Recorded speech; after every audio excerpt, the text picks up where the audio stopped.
विष्णु पुराण दूसरा अध्याय पार्ट 1। श्री पराशर जी बोले, जो ब्रह्मा विष्णु और शंकर रूप से जगत की उत्पत्ति, स्थिति और संहार के कारण है तथा अपने भक्तों को संसार सागर से तारने वाले हैं, उन विकार रहित शुद्ध अविनाशी परमात्मा सर्वदा एक रस सर्व विजयी भगवान वासुदेव विष्णु को नमस्कार है, जो एक होकर भी नाना रूप वाले हैं, स्थूल सूक्ष्ममय है, अव्यक्त एवं व्यक्त रूप तथा मुक्ति के कारण है।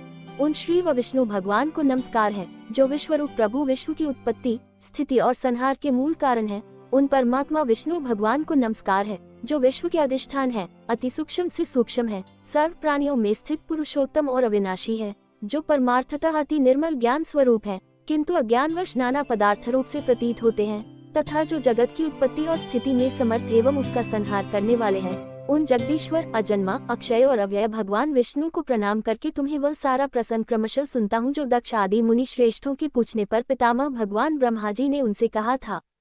वह प्रसंग दक्ष आदि मुनियों ने नर्मदा तट पर राजा पुरुकुत्स को सुनाया था, तथा पुरुकुत्स ने सारस्वत से और सारस्वत ने मुझसे कहा था, जो पर से भी परमश्रेष्ठ अंतरात्मा में स्थित परमात्मा रूप वर्ण नाम और विशेषण आदि से रहित है, जिसमें जन्म वृद्धि परिणाम क्षय और नाश इन 6 विकारों का सर्वथा अभाव है, जिसको सर्वदा केवल है इतना ही कहा जा सकता है, जिनके लिए यह प्रसिद्ध है कि वे सर्वत्र है और उनमें समस्त विश्व बसा हुआ है। इसलिए ही विद्वान जिसको वासुदेव कहते हैं, वही नित्य अजन्मा अक्षय अव्यय एकरस और हे गुणों के अभाव के कारण निर्मल परब्रह्म है। वही इन सब व्यक्त और अव्यक्त जगत के रूप से तथा इसके साक्षी पुरुष और महाकारण काल के रूप में पुरुष है। अव्यक्त और व्यक्त उसके अन्य रूप है तथा काल उसका परम रूप है।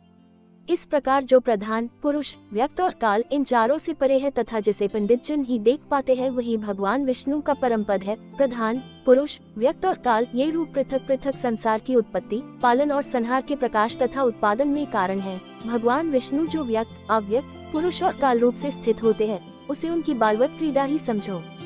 उनमें से अव्यक्त कारण को, जो सदसदृक और नित्य है, श्रेष्ठ मुनिजन प्रधान तथा सूक्ष्म प्रकृति कहते हैं। वह क्षयरहित है, उसका कोई अन्य आधार भी नहीं है तथा प्रमेय अजर निश्चल शब्द स्पर्शादि शून्य और रूपादि रहित है।